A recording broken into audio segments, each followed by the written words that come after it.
Nah, di pertemuan hari ini kita bahas uji terkait uji mikrobiologi yang ada di kompendial yang pertama ya, yaitu terkait dengan uji efektivitas pengawet antimikroba. Ini ada di lampiran 61 Farmakopeia Indonesia edisi 6 tahun 2020 di halaman 1826 ya. Jadi silahkan kalian juga bisa sambil baca ya secara lengkap untuk prosedurnya seperti apa. Nah, dari judulnya uji efektivitas pengawet antimikroba, kira-kira ada yang bisa menebak tujuan dari pengujian ini apa kira-kira ya?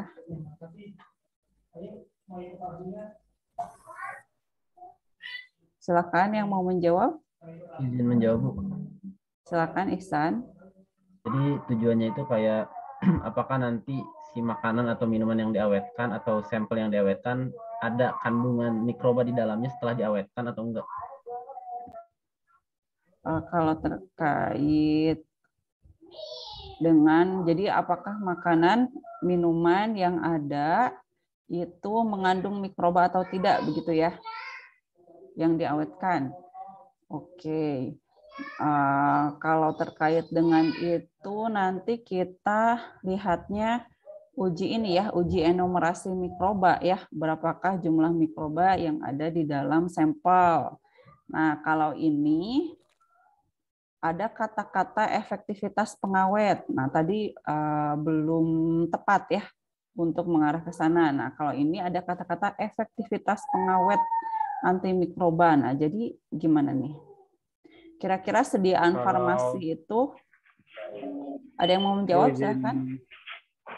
Izin menjawab, Ya. Bu. Kalau Ya, menurut silakan. saya sih uji efektivitas pengawet antimikroba maksudnya tuh lebih menentukan potensi dari pengawet antimikroba, Bu.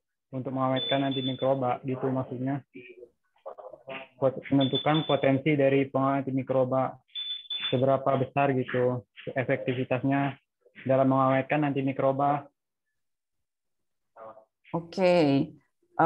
Untuk melihat efektivitas pengawet ya yang digunakan. Nah, itu tepat ya terkait dengan itu. Kita melihat bahwa gitu ya pengawet, tapi bukan pengawet antimikroba tuh ya, tadi mungkin ada kalimat yang belum tepat gitu ya. Nah, pengawet di sini kan maksudnya dia nanti punya aktivitas antimikroba ya. Kalau kita lihat sediaan-sediaan farmasi ya, contohnya sediaan sirup deh ya, sirup paracetamol yang paling banyak digunakan. Itu kira-kira mengandung pengawet tidak ya di dalamnya?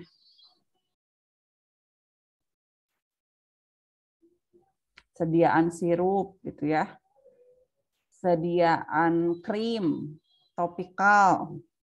Itu kira-kira di formulasinya kita tambahkan pengawet tidak? Iya, Ibu, ditambahkan. Iya, Bu, ditambahkan.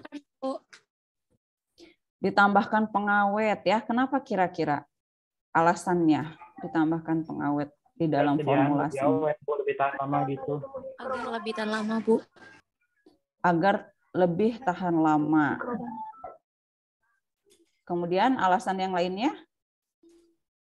Biar tidak ada mikroorganisme yang tumbuh, Bu, terus merusak ke obatnya, Bu. Ya, betul ya Anissa ya. Supaya tidak ada mikroorganisme yang tumbuh dan kemudian merusak zat aktif yang ada di dalam sediaan ya.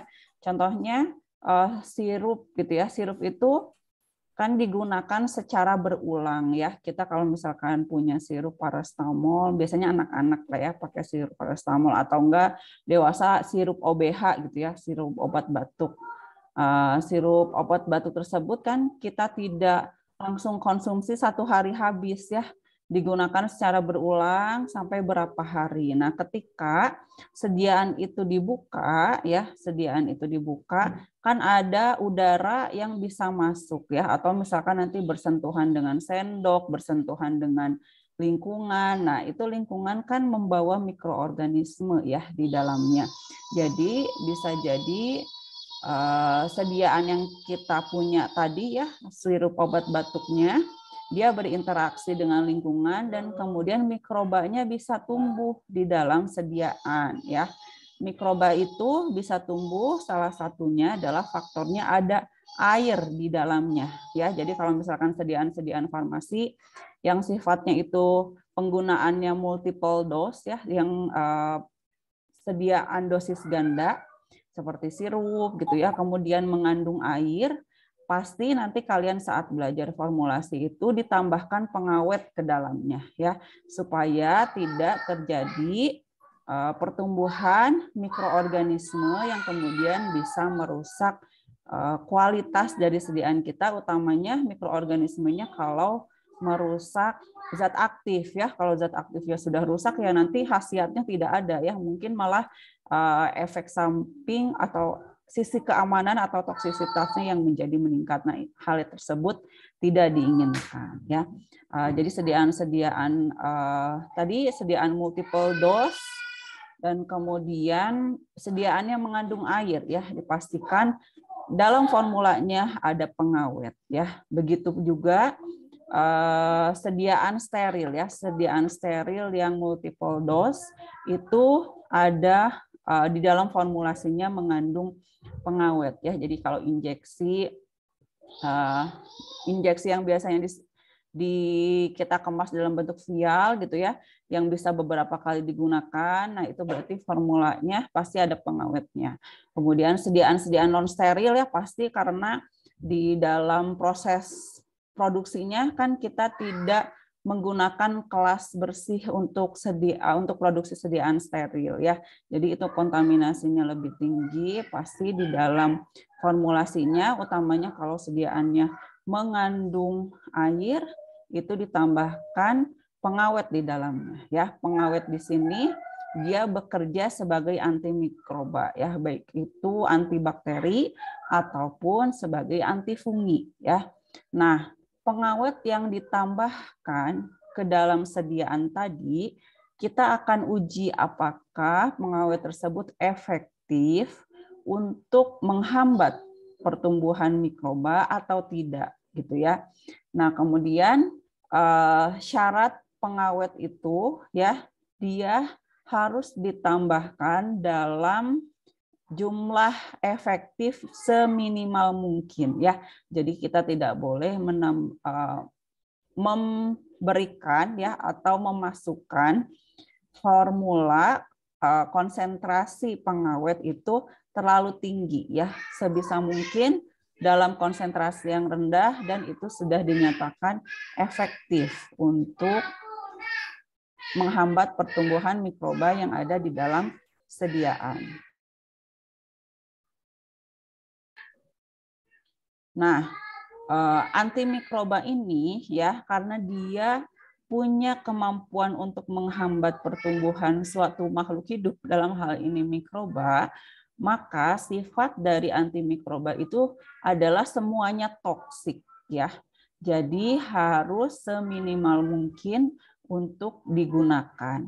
Nah, kalau kalian nanti belajar masuk ke formulasi ya, sediaan semi solid ya, yang pertama semi solid liquid gitu ya, ada pengawet yang paling banyak digunakan ya, yaitu golongan paraben, baik itu metil paraben ataupun propil paraben ya. Kemudian yang lainnya jenis pengawet yang biasa digunakan ada golongan turunan benzen juga ya, itu biasa digunakan sebagai pengawet ya. Nanti di mana sih untuk melihat list pengawet yang bisa digunakan itu apa saja untuk sediaan farmasi ya. Nanti kalian bisa buka buku referensi yang namanya HOPE ya, kalau sudah belajar terkait dengan formulasi ya, eksipiennya atau zat-zat tambahan yang bisa kita pilih apa saja ya, kalian bisa lihat di Handbook of Pharmaceutical Excipient ya, atau disingkat dengan HOPE ya. Di sana nanti kalian bisa lihat apa saja sih jenis pengawet ya yang umum ditambahkan di dalam suatu sediaan farmasi. Nah, kalau di mata kuliah ini ya kita akan bahas pengujian apakah pengawet yang ditambahkan ke dalam sediaan itu efektif atau tidak untuk menghambat pertumbuhan mikroorganisme, ya. Nah, ini tadi penjelasan ya yang sudah Ibu sampaikan. Ini pengawet antimikroba itu apa? Yaitu zat antimikroba ya. Layaknya pengawet yang kita kenal di makanan dan minuman ya. Tetapi kalau di sediaan farmasi itu penggunaannya lebih ketat, juga lebih selektif ya untuk jenis-jenis pengawetnya. Nah, zat antimikroba yang ditambahkan pada sediaan farmasi non-steril bentuk larutan ya. Kalau di sini ditekankannya pada sediaan non-steril. Dosis pengawet yang ditambahkan itu untuk melindungi sediaan terhadap pertumbuhan mikroba yang ada atau yang masuk secara tidak sengaja selama ataupun sesudah proses produksi ya. Jadi ini bukan hanya nanti menjaga sediaan itu ketika dibuka oleh konsumen, tetap kualitas ya, khasiat dan keamanan yang terjaga juga selama proses produksi karena ini sediaannya non steril gitu ya. Kita penambahan pengawet itu untuk melindungi sediaan gitu ya. Karena proses produksi itu bisa jadi mengkontaminasi sediaan yang kita buat. Nah, kalau pada sediaan steril dosis ganda, pengawet itu ditambahkan untuk menghambat pertumbuhan mikroba yang mungkin masuk pada pengambilan berulang. Satu jenis atau lebih pengawet diperbolehkan pada semua sediaan steril dosis ganda ya. Jadi biasanya ada dua jenis pengawet yang ditambahkan ya, seperti contohnya metil paraben dan propil paraben. Metil paraben itu dia lebih efektif untuk menghambat pertumbuhan bakteri ya. Sedangkan propil paraben itu ditambahkan selain dia juga bisa menghambat pertumbuhan bakteri, juga punya kemampuan untuk menghambat pertumbuhan fungi ya. Jadi biasanya kombinasi dua jenis pengawet atau satu jenis juga boleh ya. Tergantung nanti kita lihat lagi efektivitasnya sejauh apa.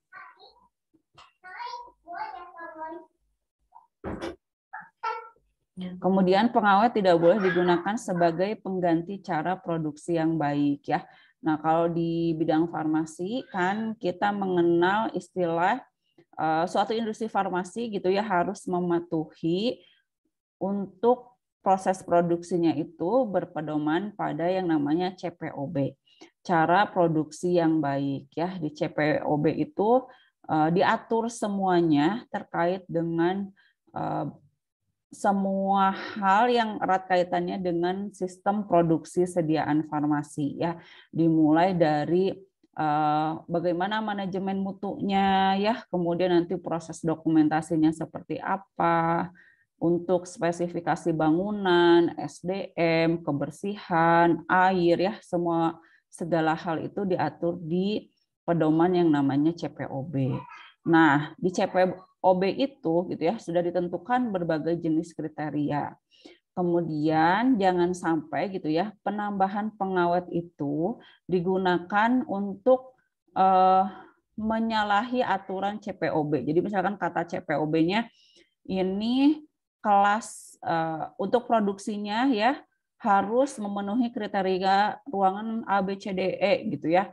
Nah, tapi misalkan ada industri yang nakal, nggak usah gitu ya, nggak usah memenuhi kriteria itu banyak-banyak, investasi mahal.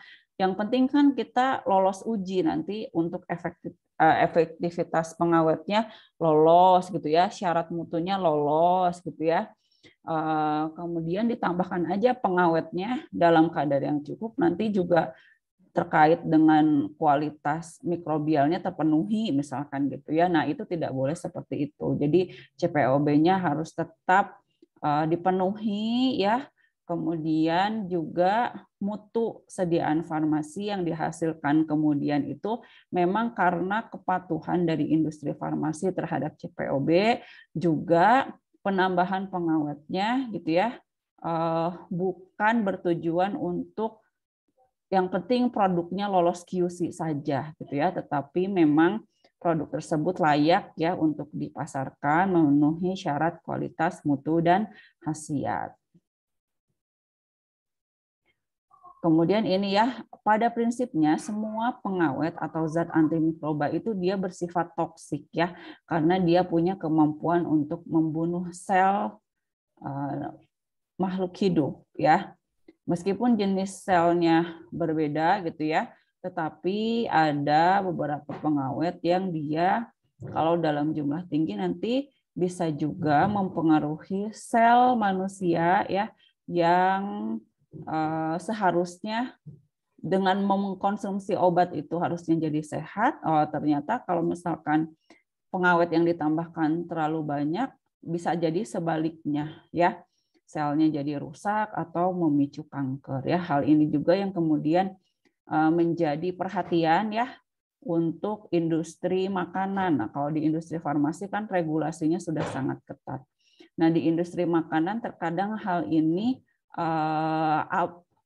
terabaikan ya. Kalau industri mungkin lebih ini ya, lebih patuh terhadap aturan ya. Masalahnya kan kalau makanan itu dimulai dari yang dijual di pasar gitu ya, tidak selalu teramati. Contohnya misalkan ikan asin gitu ya. Ikan asin itu pada kenyataannya di lapangan banyak yang ditambahkan formalin ya. Padahal formalin itu merupakan zat yang bisa menyebabkan timbulnya kanker ya, sifatnya karsinogenik. Memang dia punya aktivitas untuk menghambat pertumbuhan mikroba, tetapi punya aktivitas juga terhadap sel sehat manusia yang kemudian bisa memicu adanya kanker ya. Oleh karena itu nanti kalian pilih makanan gitu ya yang hati-hati gitu ya, memilih dan memilah makanan karena itu nanti berpengaruh juga terhadap sel-sel yang ada di dalam tubuh kita ya. Nah, di sini kalau di farmakope disebutkan untuk melindungi konsumen secara maksimum, kadar pengawet yang efektif dalam kemasan akhir produk hendaknya di bawah tingkat toksik bagi manusia ya. Jadi ini tadi seminimal mungkin dosisnya ya atau konsentrasinya, tapi dia masih efektif gitu ya untuk menghambat pertumbuhan mikroba.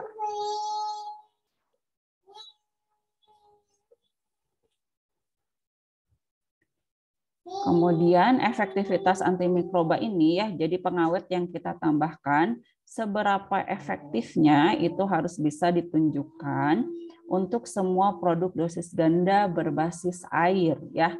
Jadi kita baru bahas sirup gitu ya, padahal sirup itu hanya salah satu dari bentuk sediaan ya, dan itu sediaan oral ya.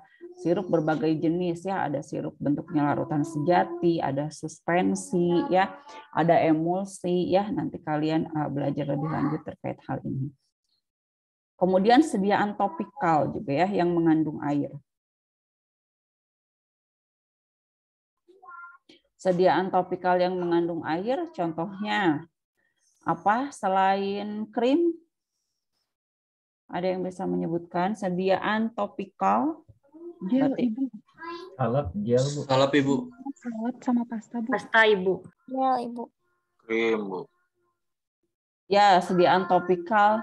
Kalau basisnya air berarti gel ya. Kalau salep itu basisnya minyak ya. Jadi kalau salep sebetulnya ada beberapa kebanyakan gitu ya tidak ditambahkan pengawet karena tidak ada komponen air di dalamnya ya, kecuali ada komponen airnya baru kita tambahkan. Nah, gel, kalau gel itu lebih dari 60% dia mengandung air ya. Jadi pasti ada pengawetnya. Kemudian tadi krim ya. Krim itu kan emulsi.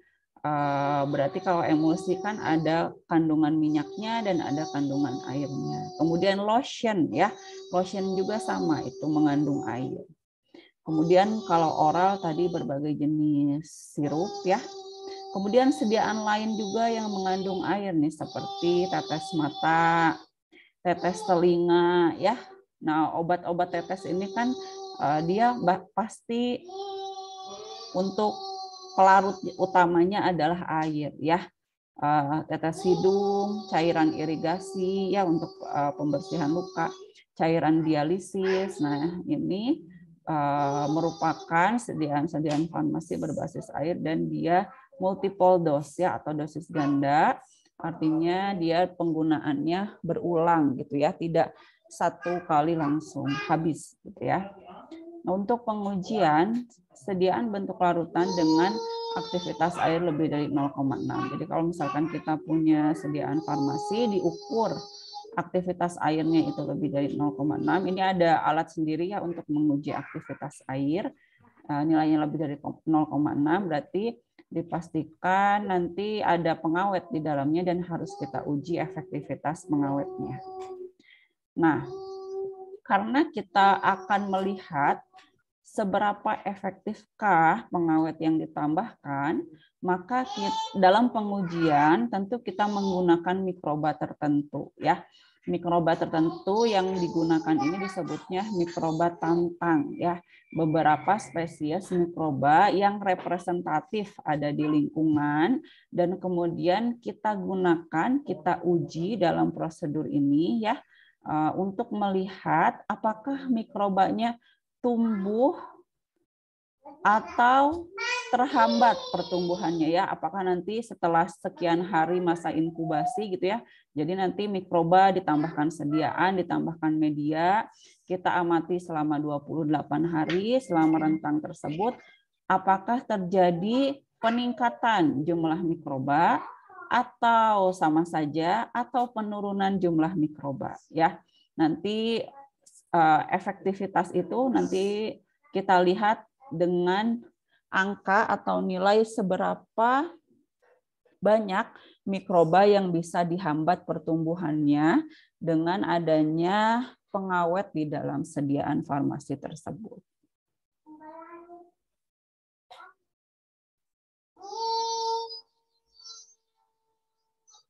Nah, ini prosedur umumnya ya.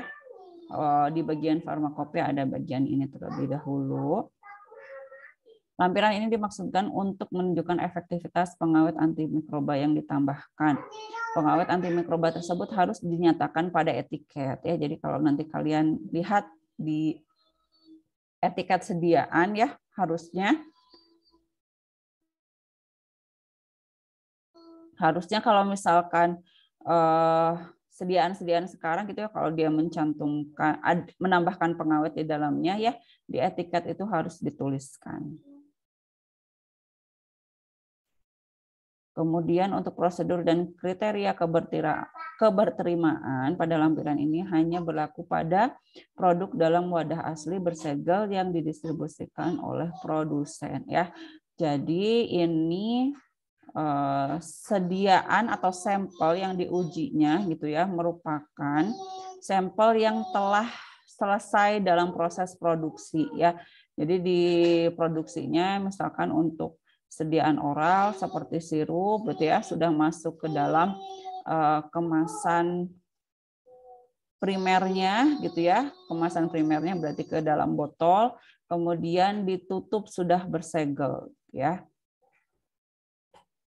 Nah, untuk mikroba tantangnya atau mikroba yang kita gunakan ya untuk diujikan apakah nanti mikrobanya setelah sekian hari itu apakah bertambah jumlahnya atau tetap atau berkurang gitu ya. Ini ada 5 jenis ya, 5 spesies mikroba. Yang pertama ada Candida albicans ya, ini mewakili kelompok fungi ya. Kemudian yang kedua Aspergillus brasiliensis, ini juga kelompok fungi. Kemudian untuk kelompok bakterinya ada 3, ada Escherichia coli gram negatif, kemudian ada Pseudomonas aeruginosa gram negatif juga, dan ada Staphylococcus aureus mewakili gram positif ya. Kemudian setiap spesies mikroba ini ada nomornya sendiri ya, ATCC nomor berapa, ini harus sesuai jenis mikrobanya dengan serial number-nya. Nah, ini tadi yang pertama ya ada Candida albicans, merupakan kelompok fungi, dia termasuk ke dalam ragi atau yeast.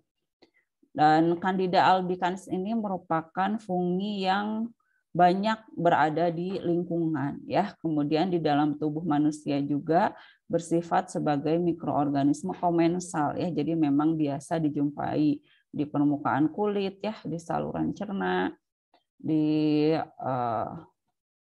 bagian permukaan kulit di dekat area genital gitu ya. Ini biasa juga ditemukan. Nah, Candida albicans ini merupakan mikroba ya, dalam hal ini fungi yang bersifat oportunistik ya. Jadi ketika dia punya kesempatan gitu ya untuk menginfeksi manusia, dia akan menginfeksi ya. Utamanya Candida albicans ini biasa menyebabkan infeksi pada vagina ya. Jadi banyaknya pada perempuan sehingga menyebabkan keputihan ya. Salah satunya itu adalah akibat dari infeksi Candida albicans. Nah, yang kedua ini masih golongan fungi juga. Fungi berfilamen dan memiliki spora. Ini adalah Aspergillus niger ya kalau di gambarnya. Kalau tadi sekarang di farmakope sudah diganti, bukan Aspergillus niger tapi Aspergillus brasiliensis ya. Nah, kelompok marga ya. Marga bukan marga, genus ya. Genus dari Aspergillus itu dia pada suatu waktu ya, pada suatu saat dapat menyebabkan penyakit paru-paru yang namanya adalah aspergillosis ya. Jadi bisa di Aspergillus ini ya membentuk fungi berfilamen dan bergumpal-gumpal di dalam saluran nafas ya, kemudian nanti bisa menyebabkan sesak napas, alergi gitu ya. Ini biasanya terjadi di benua Amerika ya. Kalau kasusnya di Indonesia ya sangat jarang. Nah, kemudian mikroba yang ketiga Escherichia coli ya, merupakan bakteri yang sangat umum dijumpai dan merupakan juga mikroorganisme komensal yang ada di dalam usus manusia dan usus mamalia pada umumnya. Ya, jadi ini mikroba-mikroba ini dipilih ya karena memang mikroba ini umum ada di lingkungan ya, kemudian beberapa juga bersifat komensal di tubuh makhluk hidup, dalam hal ini di tubuh manusia. Sudah 3 mikroorganismenya, ini kelompok bakteri yang pertama E. coli, kemudian yang kedua Pseudomonas aeruginosa, ini juga banyak ditemui di lingkungan ya. Merupakan gram negatif seperti E. coli, bentuknya tapi berbeda ya dengan E. coli. Nah, aeruginosa ini, P. aeruginosa ini biasanya menginfeksi saluran pernafasan, saluran kemih, luka bakar, dan luka lainnya ya. Jadi kalau misalkan ada luka terbuka di tubuh gitu ya, misalkan lecet gitu ya di kulit, dan ada luka yang cukup luas ya, biasanya salah satu mikroorganisme yang menginfeksi dan mengambil kesempatan itu adalah Pseudomonas aeruginosa. Nah, kemudian mikroba tantang yang kelima adalah Staphylococcus aureus ya.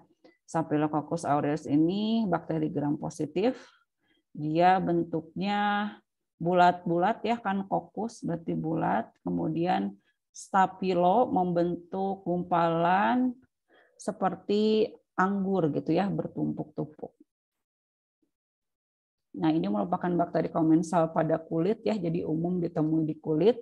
Dan kalau misalkan tadi terjadi luka terbuka ya di kulit, nah selain Pseudomonas aeruginosa yang menyebabkan infeksi juga ini ya, Staphylococcus aureus. Nah, tadi adalah 5 jenis mikroorganisme yang akan digunakan sebagai mikroba uji untuk melihat efektivitas dari pengawet yang ditambahkan ke dalam sediaan. Nah, tentu kalau kita pakai mikroba, kita juga harus tahu ya pakai media apa yang cocok ya, media apa yang sesuai untuk menumbuhkan mikroba-mikroba tersebut ya. Jadi jangan sampai nanti medianya nggak sesuai. Kalau medianya nggak sesuai, oh ini mikrobanya nggak tumbuh. Ternyata mikrobanya tidak tumbuh itu karena media yang tidak tepat, gitu ya. Jangan sampai nanti interpretasi hasil ujinya itu salah, gitu ya. Sehingga kita pastikan gunakan media yang sesuai. Nah, di Farmakope Indonesia 6, medianya ada 2 jenis ya yang bisa digunakan. Yang pertama adalah SCDA, soybean casein digest agar. Soybean casein digest agar ini biasanya digunakan untuk menumbuhkan bakteri ya, jadi E. coli, Pseudomonas aeruginosa, Staphylococcus aureus. Nah, ini komposisinya terdiri dari ada pancreatic digest of casein ya, papaic digest of soybean.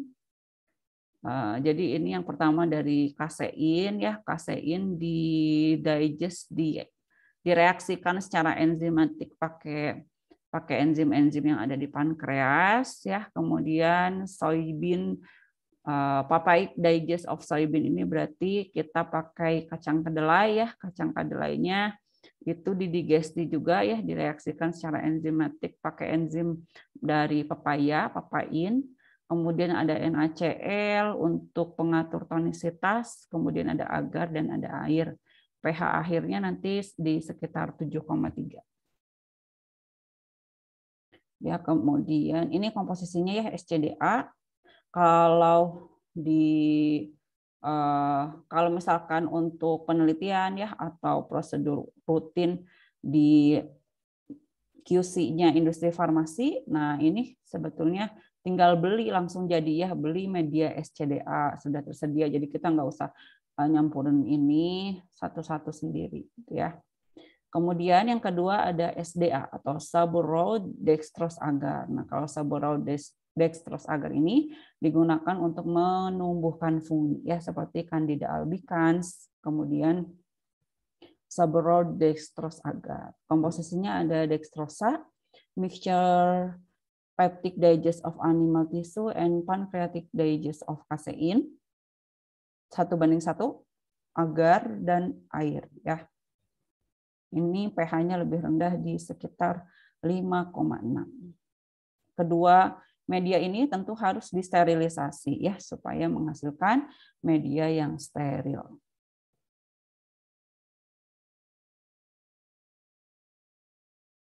Nah, karena dalam pengujian ini kita pakai mikroba, oleh karena itu kita harus siapkan inokulumnya dulu ya atau inokula mikroba. Jadi kita harus tumbuhkan dulu. Kita harus biarkan dulu mikrobanya dalam media yang sesuai, dalam suhu inkubasi yang sesuai, dalam waktu yang sesuai juga ya. Nah, ini di Farmakope ada kondisi biarkan untuk penyiapan inokula ya. Jadi untuk perbanyakan inokulanya, misalkan ini E. coli ya, E. coli-nya nanti bisa ditumbuhkan di soybean casein digest broth atau soybean casein digest agar. Jadi bisa di media yang cair ataupun media padat. Suhu inkubasinya 32,5 derajat plus minus 2,5 derajat Celcius dengan waktu inkubasi 18 sampai 24 jam. Waktu inkubasi perolehan kembali mikrobanya di 3 sampai 5 hari ya. Kemudian Pseudomonas aeruginosa ini sama kondisinya dengan E. coli. Kemudian Staphylococcus aureus juga sama ya. Nah, yang berbeda ini ya untuk jamurnya, untuk funginya. Candida albicans ini tadi ditumbuhkannya di Suborowed dextrose ya, baik yang cair, yang broth atau media yang padat, yang agar. Nah, suhu inkubasinya tentu untuk fungi dia lebih rendah ya. Karena biasa hidup di suhu ruang kalau fungi, kalau bakteri kan suhunya untuk hidup dia lebih tinggi ya. Untuk Candida albicans di suhu 22,5 plus minus 2,5 derajat Celcius, waktu inkubasinya 44 sampai 52 jam ya, jadi sekitar 2 hari. Kemudian yang lebih lama Aspergillus brasiliensis ya. Medianya masih sama dengan Candida albicans, suhu inkubasinya sama, tetapi waktu inkubasinya, waktu untuk memperoleh inokulumnya itu lebih lama di 6 sampai 10 hari. Oke, sampai sini ada pertanyaan terlebih dahulu, dipersilahkan.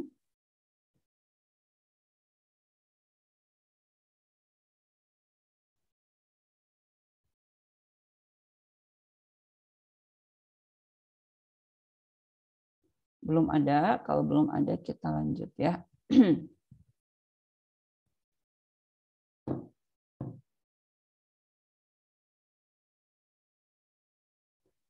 Nah, tadi kan kita sudah tahu ya mikroba ujinya yang dipakai apa saja untuk melihat efektivitas pengawet, cara menumbuhkan mikrobanya gitu ya, kondisinya. Nah, untuk mengetahui apakah pengawet tersebut efektif atau tidak, kita harus bisa menghitung berapakah jumlah mikroba yang nanti kita masukkan ke dalam sediaan yang kita uji. Nah, jumlah mikrobanya itu ada berapa, itu harus kita tentukan dulu ya, harus kita hitung dulu pakai metode lempeng ini ya. Jadi di metode lempeng ini ya seperti di prosedur untuk uji enumerasi mikroba ya, jadi nanti koloninya ya kita ambil 1 mili inokulum yang tadi sudah kita siapkan gitu ya. Kemudian dipipet ke dalam 2 cawan Petri steril, kemudian ditambahkan media ya. Medianya tentu suhunya jangan terlalu panas ya. Jadi masih agak hangat gitu ya, hangat di sekitar 45 derajat Celcius. Kemudian kita inkubasi selama 48 sampai 72 jam. Kemudian kita amati pertumbuhan koloninya ya dari 2 cawan Petri itu nanti jumlah total mikrobanya berapa sehingga kita bisa menentukan CFU per mili dari setiap suspensi inokulum yang sudah kita tentukan ya. Jadi kita tahu nanti kalau misalkan kesediaannya gitu ya kita tambahkan 0,1 mili inokulum, oh itu setara dengan berapa CFU per mili gitu ya.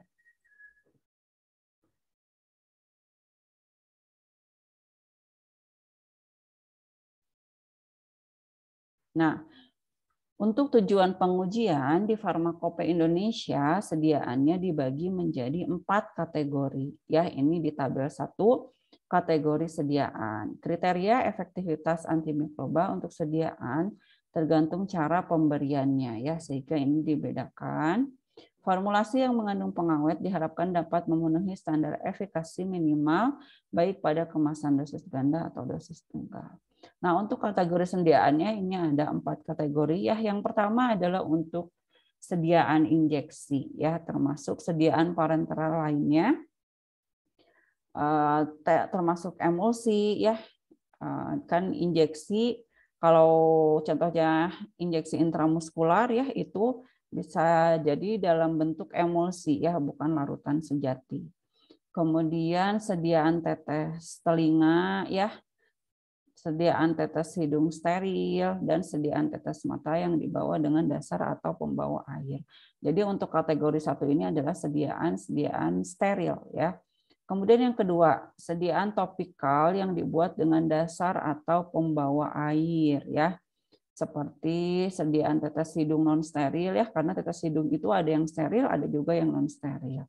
Kemudian sediaan emulsi ya, termasuk krim juga masuk di sini ya, krim, lotion, termasuk sediaan yang dioleskan pada membran mukosa. Ini kategori 2. Kemudian ada kategori 3 yaitu sediaan oral selain antasida dibuat dengan dasar atau pembawa air ya. Jadi berbagai jenis sirup larutan sejati, sirup bentuk emulsi ya, sirup suspensi, kemudian juga sirup apa yang belum kesebut ya, larutan sejati, emulsi, suspensi ya, kurang lebih itu ya. Kemudian kategori 4 adalah antasida ya. Jadi kalau antasida ini kategori sendiri ya, karena dia biasanya mengandung komponen yang berasal dari bahan alam ya, dan juga untuk tingkat kekentalannya itu berbeda sehingga dia dikategorikan di kategori tersendiri. Nah, dengan melihat kategori ini ya, kalian harus perhatikan ini kaitannya dengan nanti hasil pengujian ya. Jadi di hasil pengujian itu kita akan lihat kalau kategori 1 dikatakan efektif pengawet yang ditambahkannya jika syaratnya apa gitu ya. Untuk kategori 2 hasilnya seperti apa, kategori 3 hasilnya seperti apa, kategori 4 hasilnya seperti apa. Jadi beda-beda untuk setiap kategori terkait dengan hasil pengujian efektivitasnya ya. Nanti untuk penarikan kesimpulan apakah pengawet yang ditambahkan itu efektif atau tidak dalam menghambat pertumbuhan mikroba. Nah, untuk pengujiannya ya nanti disiapkan ada 5 wadah ya. Jadi 5 wadah dari sampling dari tiap batch ya, minimal ada 5 wadah. Itu kita siapkan untuk kemudian diuji ya efektivitas pengawetnya.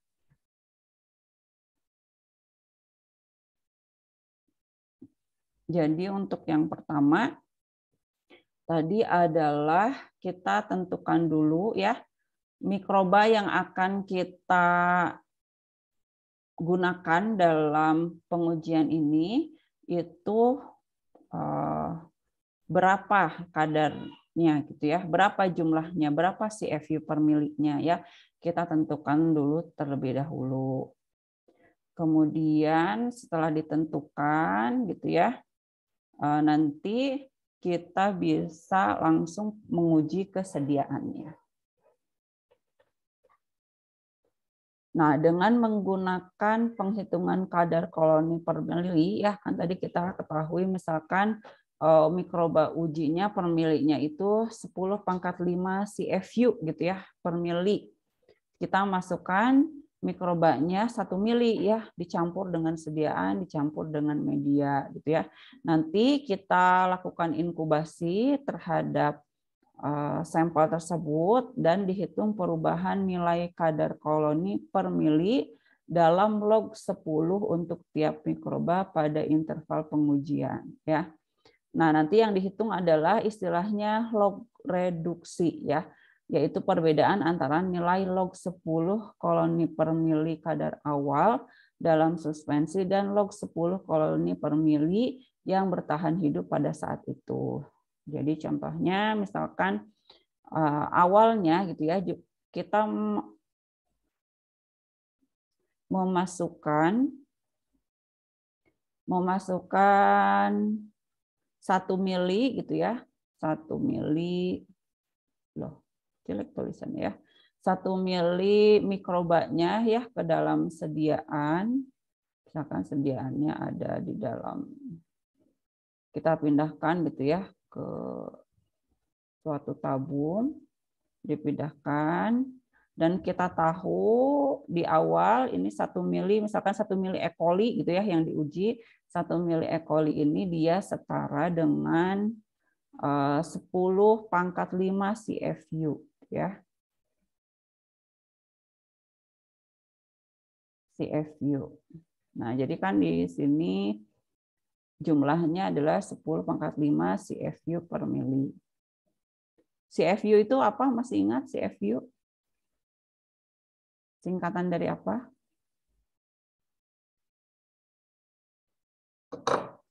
Ayo, ada yang masih ingat CFU singkatan dari apa? Colony Forming Unit, bukan Bu?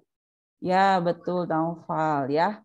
Colony Forming Unit ya. Jadi kita tahu dalam 1 mili ini ada 10⁵ koloni ya. 10⁵ koloni itu berarti 100.000 koloni ya, banyak sekali nih ya. Nah, nanti kita masukkan misalkan 1 mili ini dicampur dengan sediaan yang kita punya, kemudian tentu ditambah media ya. Tambah media.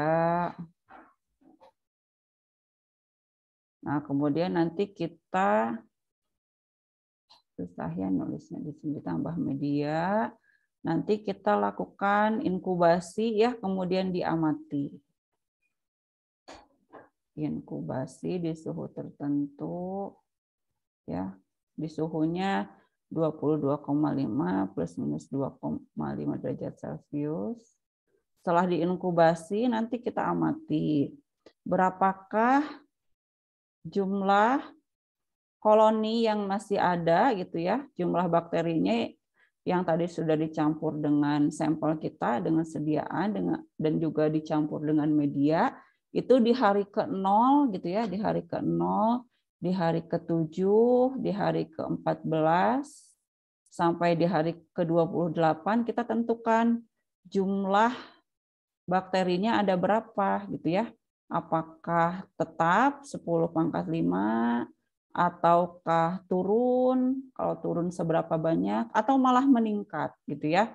Nah, nanti dari dasar itu nanti kita bisa tahu gitu ya, berdasarkan nanti hasil pengujian apakah efektif atau tidak gitu ya pengawet yang sudah ditambahkan di dalam sediaan. Nah, kalau misalkan di hari ke-0 ini masih 10⁵ gitu ya.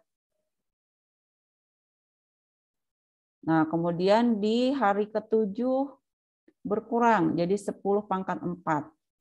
Ya. Nah, di sini kan ada pengurangan, ini satuannya masih CFU per mili ya. Ada pengurangan dari 10⁵ ya di hari ke-0 jadi 10⁴. Nah, pengurangan menjadi 1/10-nya itu dinamakan terjadi log 10 reduksi ya istilahnya di sini. Log 10 reduksi. Jadi terjadi penurunan sebanyak 1/10-nya dari jumlah awal. Nah, ini yang istilah ini yang kemudian akan digunakan untuk penafsiran atau interpretasi hasil pada pengujian ini. Reduksi. Nah, jadi kalau misalkan ada penurunannya 2 kali lipatnya jadi 10⁵3 gitu ya. Berarti itu terjadi penurunan 2 kali log 10 reduksi ya.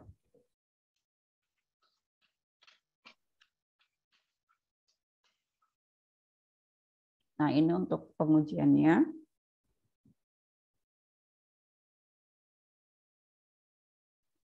Ini kita siapkan 5 wadah ya, dalam hal ini contohnya injeksi ya, injeksi multiple dose dalam vial.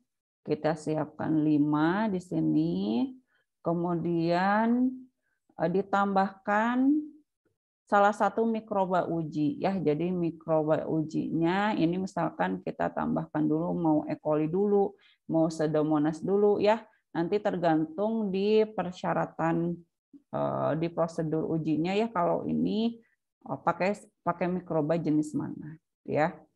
Nah, ini untuk jumlah dari mikroba yang dimasukkan ya, yang diinokulasikan itu di 0,1 mili per 20 mili sediaan ya. Jadi misalkan kalau misalkan dalam satu vial ini 5 mili, berarti ya yang ditambahkan itu kurang lebih 1/4 dari 0,1 ya, 0,1 dibagi 4 itu berapa? 0,1 dibagi 4 0,025 ya.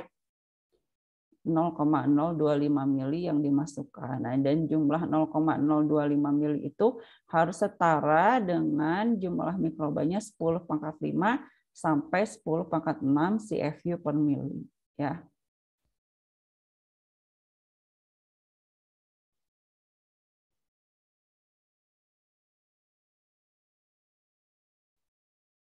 Nah, ini untuk menentukan 10⁵ sampai 10⁵ tadi kita tentukan dulu ya inokula yang sudah kita tumbuhkan di awal ya. Untuk inokulum mikroorganismenya itu dia kadarnya ada berapa pakai metode ALT ya, angka lempeng total. Nah, kalau misalkan sudah ditambahkan ya, tadi di setiap wadahnya ini ditambahkan sekian mili mikroba yang setara dengan 10⁵ sampai 10⁻⁶, kemudian dilakukan inkubasi pada 20 sampai 25 derajat Celcius ya. Diinkubasi pada suhu ini, kemudian kita amati di hari ke-0 ya, kita ambil sampelnya hari ke-7, 14, 21, 28. Nah, setiap hari ini nanti kita ambil berapa mili gitu ya. Kemudian kita pindahkan ke cawan Petri yang berisi media padat untuk kita hitung berapakah jumlah koloninya pada hari tersebut ya. Pakai metodenya berarti metode ALT lagi, metode angka lempeng total. Hitung perubahan jumlah tiap mikroba dalam log reduksi selama pengujian.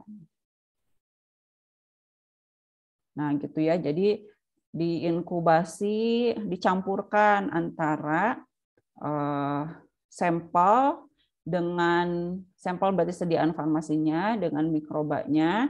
Kemudian nanti di hari-hari tertentu kita ambil ya sampel yang sudah ditumbuhi mikroba itu dipindahkan ke media padatan ya untuk dihitung berapakah jumlah koloni forming unit untuk hari-hari yang sudah dipersyaratkan ya hari keberapanya. Persyaratan kriteria efektivitas antimikroba. Jadi untuk efektivitas antimikroba ini penerimaannya ya atau hasil akhirnya itu harus mengikuti tabel 3 ini.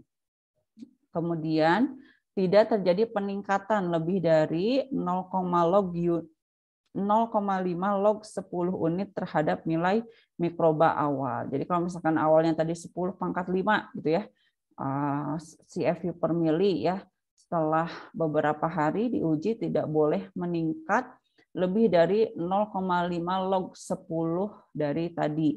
Jadi 0,5 log 10-nya itu berarti 5 dikali 10 gitu ya.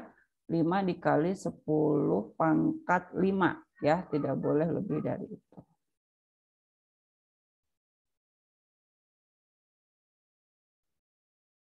Nah, ini kriteria untuk mikroba ujinya. Bakteri ini untuk sediaan kategori 1 ya. Jadi nanti tiap kategori itu diuji ada kelompok bakterinya, ada kelompok funginya ya. Fungi ini berarti kapang dan khamir. Ini untuk sediaan kategori 1, ini kategori 2, kategori 3 dan kategori 4. Nah, untuk sediaan kategori 1 ya, kategori 1 itu berarti tadi sediaan injeksi ya ataupun sediaan parenteral lainnya. Di sini syaratnya kalau untuk bakteri, koloninya tidak kurang dari 1 log reduksi dari jumlah hitungan awal pada hari ke-7. Ya. Jadi ini selama 7 hari setelah inkubasi gitu ya, tidak boleh terjadi pengurangan 1 log reduksi ya. Lebih dari 1 log reduksi. Jadi misalkan kalau awalnya 10⁵, pengurangannya itu boleh terjadi hanya sampai 10⁴ ya, 1/10-nya. Kemudian untuk yang ini hari ke-14 ya, kalau hari ke-14 tidak boleh kurang dari 3 log reduksi dari hitungan awal. Kemudian di hari ke-28 tidak meningkat ya. Jadi kalau misalkan sudah menurun gitu ya, jadi jangan sampai ada peningkatan lagi nanti di hari ke-28. Nah, untuk kapang dan khamir, koloninya tidak meningkat dari jumlah hitungan awal sampai hari ke-7, 14 dan 28 ya. Jadi kalau untuk kapang dan khamir tidak dipersyaratkan nanti turunnya berapa log produksi, tetapi ini harus dipastikan tidak terjadi penambahan jumlah kapang dan khamir setelah inkubasi sampai hari ke-28. Ini untuk kategori 1. Nah, nanti kalau misalkan kategori 2 ya tadi sediaan non steril berbasis air ya seperti tadi tetes hidung non steril gitu ya. Kemudian sediaan krim sediaan topikal berbasis air. Nah, itu masuk kategori 2. Ini syaratnya untuk bakteri koloni tidak kurang dari 2 log reduksi dari jumlah hitungan awal pada hari ke-14 ya. Jadi kalau ini langsung hari ke-14 dan tidak meningkat pada hari ke-14 sampai 28. Jadi kalau misalkan udah turun sama tidak boleh naik lagi. Untuk kapang dan kamirnya ini sama dengan yang kategori 1 tapi ini harinya ya langsung hari ke-14 dan 28. Tidak meningkat dari jumlah hitungan awal sampai hari ke-14 dan 28. Kemudian untuk kategori 3 ya, tadi sediaan oral selain suspensi, ini koloni tidak kurang dari 1 log reduksi dari jumlah hitungan awal pada hari ke-14 dan tidak meningkat pada hari ke-14 sampai hari ke-28. Kapang dan hamirnya sama dengan sediaan kategori 3. Nah, kalau sediaan kategori 4 ini lebih longgar lagi ya syaratnya. Untuk bakteri kapang dan kamir, koloni tidak meningkat dari jumlah hitungan awal pada hari ke-14 dan 28 ya. Jadi ini intinya tidak terjadi peningkatan untuk yang kategori 4. Nah, ini contoh dari tadi buat hitung-hitungannya ya.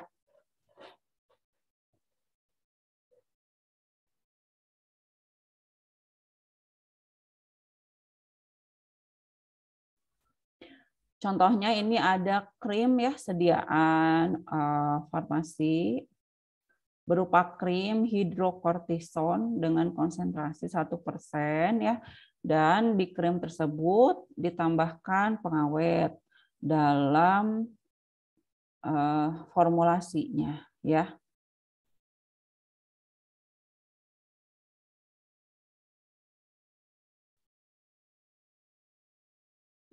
Nah, kemudian dilakukan uji efektivitas pengawet ya. Di sini ada bakteri dan juga fungi ya. Untuk jumlah bakteri ini hari ke-0 ya, hari di awalnya pengujian itu jumlah bakteri yang ditambahkan ada 10⁻⁶ CFU per mili ya. Nah, kalau kita lihat tadi maksud dari 1 log reduksi, 2 log reduksi gitu ya. Kalau 1 log reduksi artinya terjadi penurunan 1/10 dari jumlah awal ya. Kalau awalnya 10⁻⁶ berarti kalau penurunan 1/10 artinya jadi ada 10⁻⁵ CFU per mili ya. Kemudian kalau kita lihat 2 log reduksi, 2 log reduksi itu berarti dari awal terjadi penurunan 1/10⁻², ya. Jadi ada penurunan 1/100-nya, awalnya 10⁻⁶ CFU per mili, jadi 10⁻⁴ CFU per mili. Ya, ini kalau misalkan contoh dari pengertian 1 log reduksi, 2 log reduksi ini seperti ini. Kemudian kita lihat untuk hari ke-7 jumlah koloninya gitu ya berkurang ini ya. Jadi 8 kali 10⁻⁵ CFU per mili. Di hari ke-14 dan 28 ini sama, jumlah bakterinya di 5 kali 10⁻⁴ CFU per mili. Nah, kira-kira apakah dengan hasil pengujian ini, sediaan krim hidrokortison yang mengandung pengawet tadi, pengawetnya efektifkah sebagai antimikroba ya, sebagai antibakteri untuk menghambat pertumbuhan bakteri di sediaan tersebut gitu ya. Nah, untuk menjawab ini kita harus lihat dulu krim hidrokortison itu tadi di tabel kategori sediaan dia masuk ke kategori berapa? Ada yang ingat di kategori berapa? Kategori kedua gitu, kalau nggak salah. Kategori kedua, iya betul, Azril ya. Coba kita balik lagi ya. Nah, ini dia ya. Sediaan topikal yang dibuat dengan dasar atau pembawa air. Ini termasuk kategori 2 ya, sehingga nanti untuk kesimpulannya apakah tadi sediaan krim hidrokortisonnya itu memenuhi syarat untuk efektivitas pengawet Nah, di hasil yang ini kita lihat untuk kategori sediaan, kategori 2 ya, disediaan.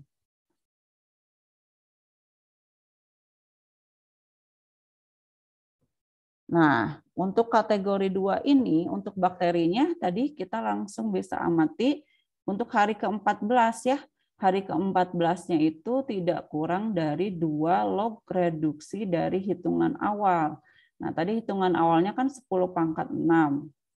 2 log reduksinya adalah berapa? 10 pangkat 4. Ya, 10 pangkat 4, betul ya Ihsan ya. Nah, jadi ini batas penerimaannya gitu ya, maksimum penurunannya adalah sampai 10 pangkat 4. Tidak boleh kurang dari 10 pangkat 4. Kalau kurang dari 10 pangkat 4, artinya berarti tidak memenuhi syarat ya, karena dia aktivitas antimikrobanya terlalu tinggi. Nah, kalau aktivitas antimikrobanya terlalu tinggi itu juga tidak diperbolehkan ya. Nah, sekarang kita lihat di hari ke-14 itu jumlahnya 5 kali 10 pangkat 4 CFU per mili. Nah, 5 kali 10 pangkat 4 ini lebih besar atau lebih kecil dari 10 pangkat 4? Lebih besar. Lebih besar ya. Kalau ini kan 10 pangkat 4 berarti kan cuma 1 dikali 10 pangkat 4. Nah, ini berarti lebih besar. Oke, berarti yang hari ke-14-nya ini memenuhi syarat atau tidak? Memenuhi, Bu. Memenuhi ya. Kemudian kita lihat di hari ke-28 ya. Di hari ke-28 di sini kan juga tidak ada peningkatan ya. Nah, di sini hari ke-28 ternyata jumlahnya masih sama. Berarti hasil uji efektivitasnya disimpulkan ya untuk bakteri bahwa untuk pengawet ini ya, pengawetnya yang sebagai antibakteri, sediaan krim hidrokortison ini, pengawet yang telah ditambahkan ke dalamnya memenuhi syarat efektivitas ya. Nah, kita lihat kemudian ke jumlah fungi. Untuk fungi di hari ke-0 masih 10 pangkat 6 CFU per mili.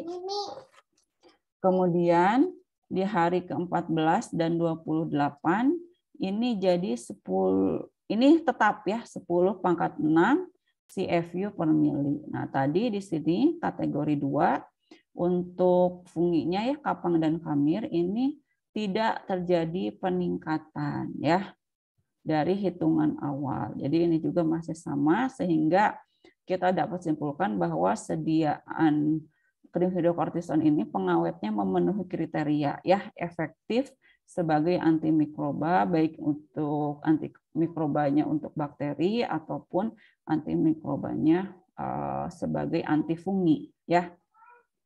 Oke, sampai sini ada pertanyaan terlebih dahulu?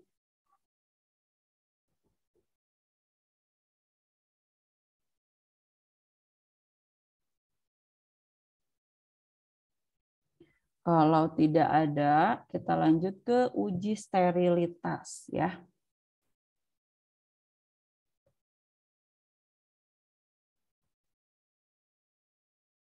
Oke, kita lanjut ke uji sterilitas. Nah, uji sterilitas ini di Farmakope Indonesia adanya di lampiran 71 ya, halaman 1832. Nah, sesuai yang sudah kita bahas di praktikum ya, uji sterilitas ini hanya dilakukan untuk menguji sediaan-sediaan yang sifatnya apa?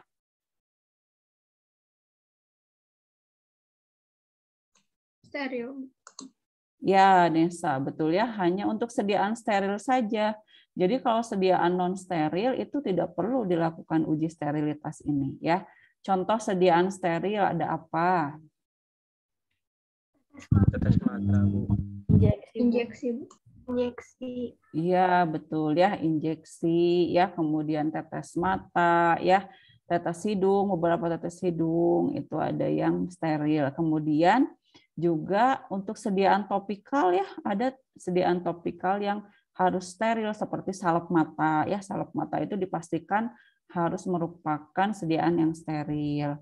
kemudian infus ya, cairan irigasi, kemudian beberapa jenis salep atau krim untuk luka terbuka, luka bakar. Nah, itu juga harus merupakan sediaan steril. Nah, jadi hanya sediaan-sediaan yang memang steril yang diuji. Kalau sediaan non steril kayak sirup ya, sediaan-sediaan oral, nah tidak perlu kita lakukan uji sterilitas ini. Sesuai dengan judulnya ya, berarti di uji sterilitas ini tujuannya adalah untuk menentukan ya apakah sediaan yang sudah diproduksi ya, sediaan farmasi yang sudah diproduksi itu steril atau tidak gitu ya. Jadi intinya adalah itu, steril atau tidak. Kalau misalkan kita klaimnya sediaannya steril, ternyata hasil ujinya tidak steril, nah berarti itu ada hal lain yang harus dikonfirmasi ya. Nanti kita lihat di penafsiran hasil. Nah, di farmakope disebutkan terkait pendahuluan dari uji sterilitas. Prosedur farmakope terkait uji sterilitas ini didesain bukan untuk menjamin bahwa satu batch produksi adalah steril atau telah disterilkan. Hal ini terutama harus disertai dengan validasi proses sterilisasi atau prosedur proses aseptis ya. Jadi jangan sampai penilaian kualitasnya gitu ya, apakah sediaan ini memenuhi syarat atau tidak, itu hanya dari uji sterilitas ya, karena uji sterilitas ini kita sifatnya sampling ya, hanya kita uji beberapa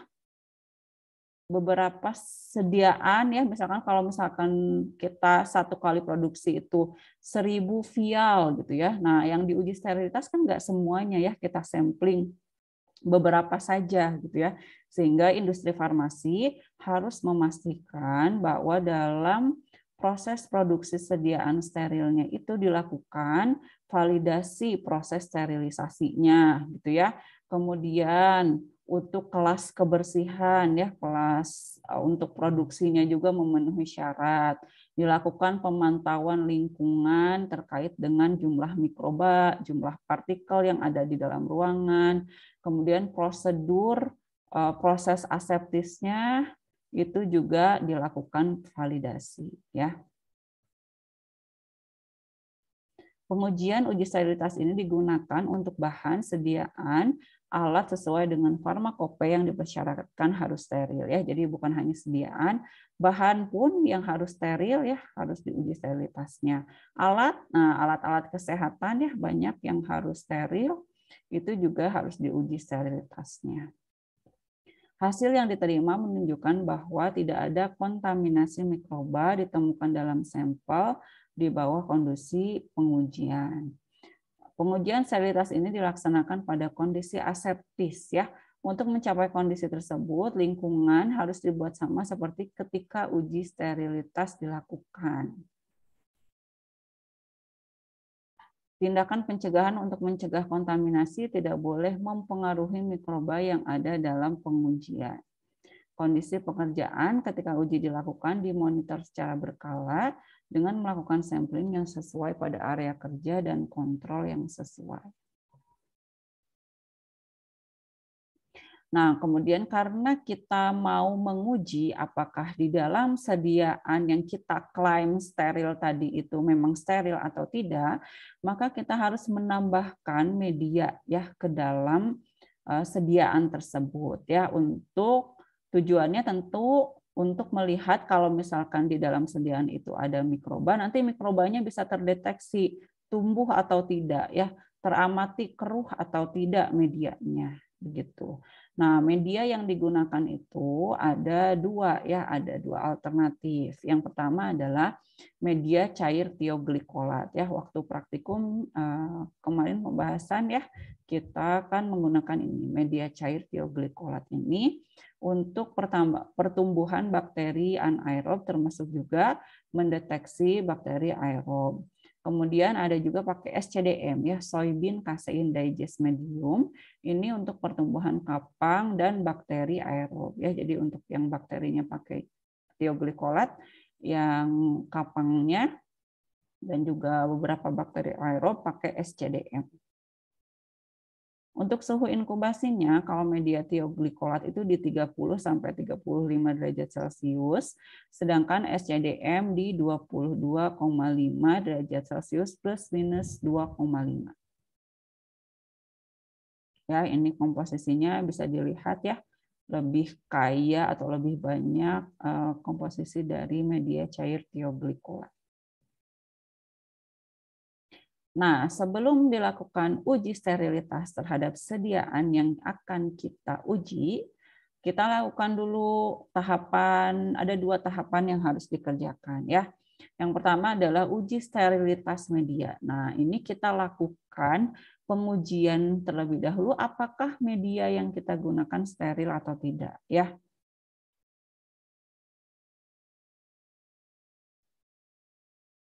Nah,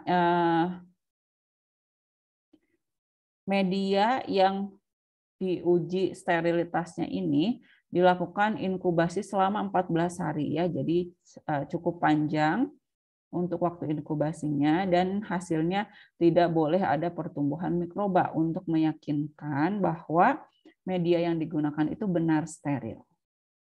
Yang kedua, setelah dilakukan uji sterilitas media, kita lakukan uji fertilitas media ya. Ini ada kata-kata fertil di sini. Berarti artinya medianya itu bisa menumbuhkan mikroba ya. Oleh karena itu di prosedurnya dalam uji fertilitas media selain kita gunakan media, kita juga tambahkan mikroba tertentu ke dalam medianya ya, ke media cair tioglycolat atau ke SCDM tadi untuk memastikan bahwa medianya bisa menumbuhkan mikroba. Kalau ke media cair tioglycolat, bakterinya itu yang diujikan ya untuk melihat fertilitas media ada Clostridium sporogenus, Pseudomonas aeruginosa, dan Staphylococcus aureus. Sedangkan untuk SCDM itu mikrobanya adalah Aspergillus brasiliensis, Bacillus subtilis, dan Candida albicans. Nah, untuk bakteri nanti yang media tioglycolat diinkubasi 3 hari, sedangkan media SCDM nanti diinkubasi selama 5 hari. Kita lihat pertumbuhannya, apakah mikrobanya tumbuh dengan jelas atau tidak. Kekeruhannya dinilai ya, karena ini media yang digunakan adalah media cair. Oke, ini adalah mikroba yang tadi yang digunakan untuk uji fertilitas media ya. Nah, kemudian untuk prosedur uji sterilitas sediaannya ya di farmakope disebutkan nanti ada cairan pengencer dan juga ada pembilas ya. Ada cairan A, cairan D, dan cairan K. Jadi kalau misalkan nanti di prosedur kalian temukan misalkan siapkan sampel kemudian larutkan dalam 10 ml cairan A. Apa itu cairan A? Nah, berarti cairan A itu adalah ini gitu ya. Cara pembuatannya ada, oh ternyata cairan A itu terdiri dari 1 gram peptic digest of animal tissue ya yang dilarutkan dalam 1 liter air, kemudian disaring atau disentrifuge hingga jernih, diatur pH-nya sampai 7,1 plus minus 0,2 ya. Tapi kalau misalkan cairan A ini untuk golongan penisilin dan cefalosporin perlu ditambahkan beta laktamase ya. Beta laktamase ini nanti dia yang akan menghambat kerja dari beta laktam ya yang ada di penisilin dan cefalosporin. Kemudian cairan D itu apa? Di sini ada juga ya, terdiri dari apa? Kemudian ada cairan K juga.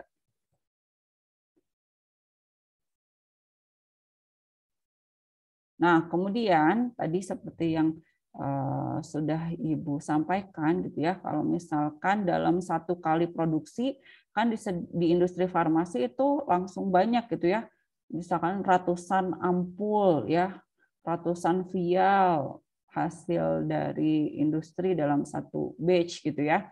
Nah, kita harus perhatikan berapakah jumlah sampel yang bisa diambil. Nah, jumlah minimum bahan atau jumlah wadah gitu ya yang harus diuji. Itu kalian bisa lihat kalau jumlah bahannya minimumnya berapa di tabel 2 ini. Kalau ini jumlah minimum bahan yang digunakan untuk tiap media ya. Kalau misalkan kita mau ambil berapa wadah dalam satu batch, itu adanya di tabel 3 ini. Nah, contohnya sediaan parenteral ya. Kalau misalkan tadi ada suatu industri farmasi menghasilkan injeksi ranitidin gitu ya, satu batch-nya itu 100 wadah gitu ya. Nah, dari 100 wadah itu berapa sih yang harus diambil atau diuji untuk dijadikan sampel untuk uji sterilitas? Nah, kita lihat ke tabel ini. Jadi kalau misalkan satu batch-nya itu 100 wadah, maka yang diambil 10% atau 4 wadah diambil yang lebih besar. Nah, kalau misalkan 100 wadah, berarti yang diambil jumlahnya berapa nih kalau misalkan seperti ini keterangannya?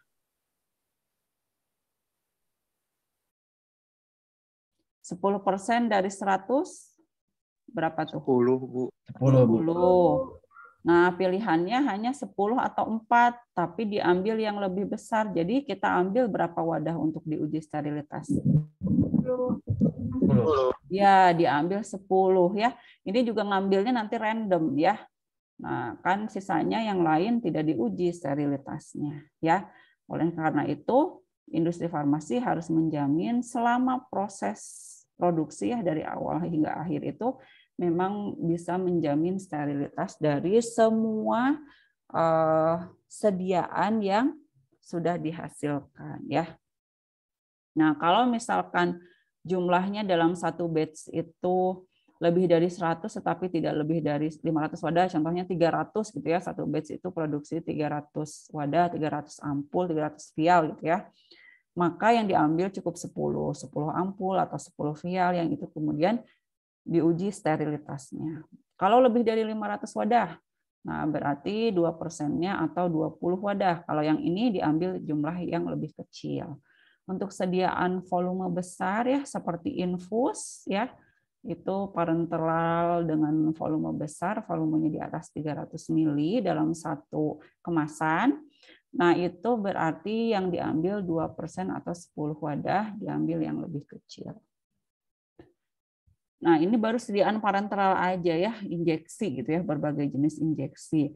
Nah, kalau misalkan zat padat antibiotik ya, kan sediaan antibiotik yang injeksi itu biasanya dikemas bukan dalam bentuk cairan ya, karena golongan antibiotik utamanya yang mengandung gugus beta-laktam itu kalau misalkan terkena air akan terhidrolisis sehingga strukturnya rusak. Oleh karena itu kalau kalian lihat ya di khususnya banyaknya mungkin di rumah sakit ya, sediaan untuk antibiotik injeksi itu pasti dikemasnya dalam kebanyakan ya pasti dalam bentuk serbuk ya. Nah, serbuknya ini adalah serbuk steril ya. Jadi nanti dia bukan kategorinya bukan masuk ke sediaan parenteral ini kalau di sini udah dalam bentuk cair. Nah, tapi masuk ke zat padat antibiotik ini, zat padat antibiotik yang steril. Jika dalam satu kemasannya itu kurang dari 5 gram, maka 20 wadah yang harus diambil, disampling untuk uji sterilitas. Tapi kalau satu wadahnya itu lebih dari 5 gram, ya minimum 5 gram, cukup 6 wadah saja. Kemudian sediaan mata dan sediaan lain yang tidak disuntikan. Nah, ini bisa kalian lihat ya di sini. Berapakah jumlah yang harus diambil. Kemudian produk ruahan padat yang lainnya. Nah, ini adalah jumlah wadah ya. Berapa ampul, berapa vial, berapa botol gitu ya yang harus diambil. Nah, kalau tabel 2 ini dari wadah yang kita ambil tadi ya kita lihat berapakah jumlah cairan ya atau padatan yang harus kita gunakan untuk uji sterilitas. Kalau misalkan ada suatu sediaan injeksi ya dikemas dalam ampul setengah mili gitu ya, isinya itu setengah mili. Nah, itu kan berarti kurang dari 1 mili. Nah, kalau misalkan jumlahnya kurang dari 1 mili, maka semuanya harus diambil ya. Jadi misalkan tadi kita dari 10 wadah, dari satu batch kita ambil, kemudian seluruh isi sediaan di dalam setiap wadahnya itu harus diuji sterilitasnya. Tapi kalau volumenya 1 sampai 40 mili, maka setengahnya ya, setengah dari isi tiap wadah, tetapi tidak kurang dari 1 mili. Kalau lebih dari 40 mili tapi tidak lebih dari 100 mili, berarti ini cukup 20 mili yang diambil untuk diuji sterilitasnya ya. Berarti 20 mili diambil, kemudian ditambahkan media ya, media tioglikolat atau media SCDM ya. Nah, ini untuk larutan ya, nanti beda-beda. Kemudian untuk zat padat, nah ini juga berbeda ya.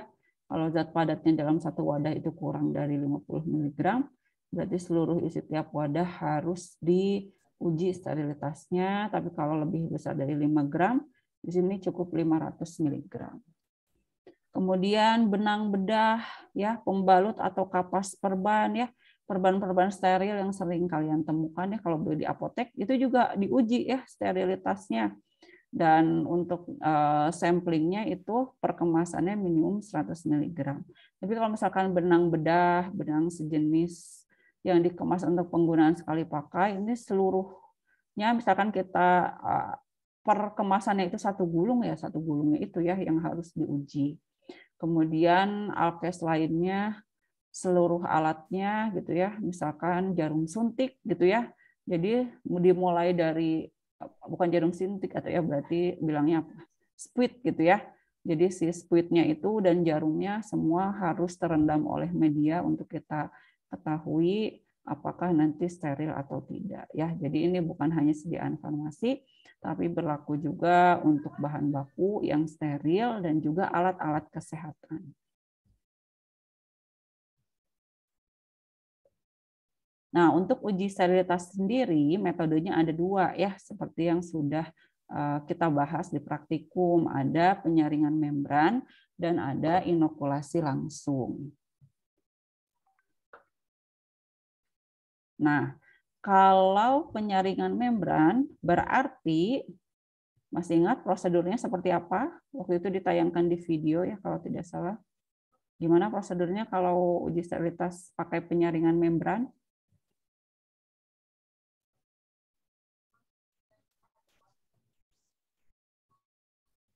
Ada yang mau ini menyampaikan?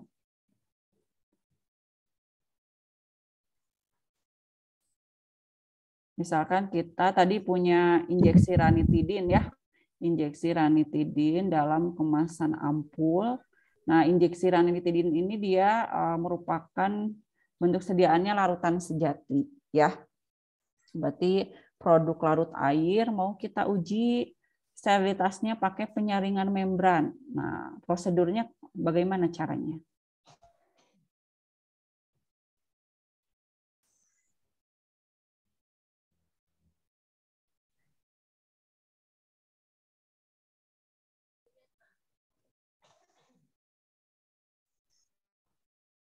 Ada yang masih ingat? Agak lupa Bu, sebentar Bu. Agak lupa, oke.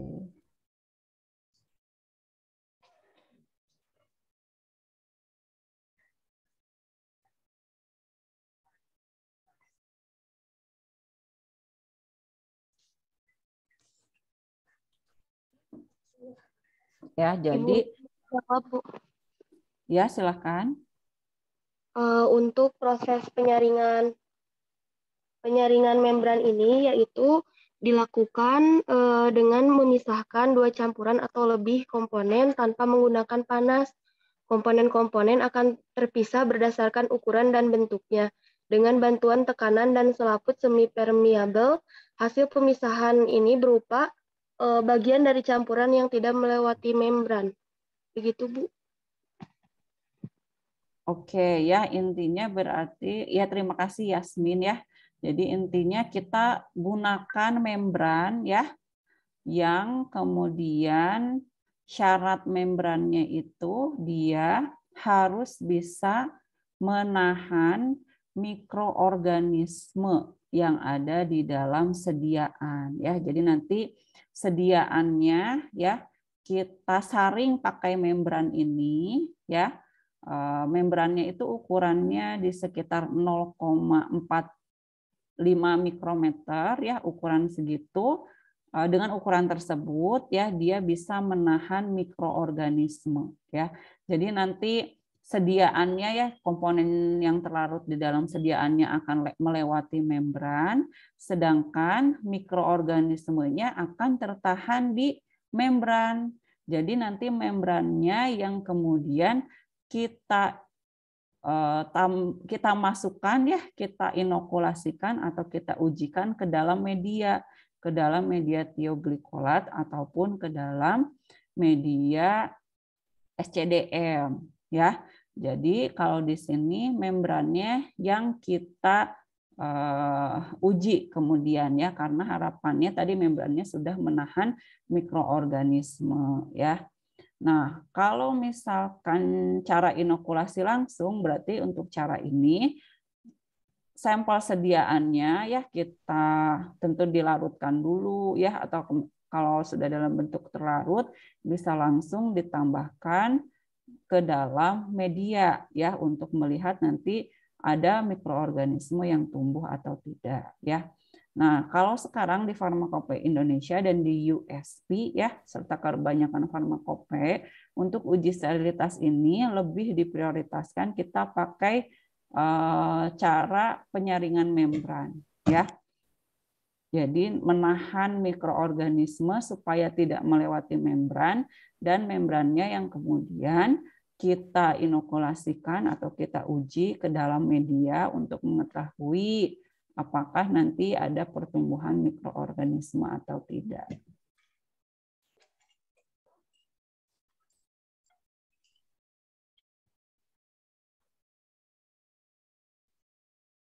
Nah, yang pertama terkait dengan teknik penyaringan membran, ya. Jadi ini spesifik untuk uji sterilitas, ya. Teknik penyaringan membran ini bisa digunakan untuk sediaan yang mengandung air dan dapat disaring, ya. Jadi sediaannya bisa terlarut, tidak menahan atau tidak menyumbat pori-pori yang ada di membran, ya. Kemudian sediaan yang mengandung alkohol atau minyak, dan sediaan yang dapat dicampur dengan atau yang larut dalam pelarut air atau minyak, dengan ketentuan bahwa pelarut tidak mempunyai efek antimikroba pada kondisi pengujian. Nah, kalau sediaan yang mau diuji itu mengandung antimikroba, ya, atau anti pengawet, nah itu berarti bisa digunakan teknik penyaringan membran ini, ya, karena nanti komponen pengawet yang ada di dalam sediaan akan melewati atau lolos dari membran, ya, sedangkan yang tertahan di membrannya itu hanya mikrobanya saja. Nah, untuk penyaringan membran ini, tadi kita pilih membran dengan porositas tidak lebih dari 0,45 mikrometer yang telah terbukti efektif menahan mikroba, ya. Sebagai contoh, selulosa nitrat, penyaring selulosa nitrat untuk larutan yang mengandung air, kemudian minyak dan larutan mengandung alkohol berkadar rendah, dan penyaring selulosa asetat digunakan untuk larutan mengandung alkohol berkadar tinggi. Dan juga ada penyaring khusus yang sesuai yang mungkin diperlukan untuk sediaan tertentu, misalnya untuk antibiotik. Teknik pengujian ini menggunakan membran dengan diameter 50 mm, ya, kurang lebih.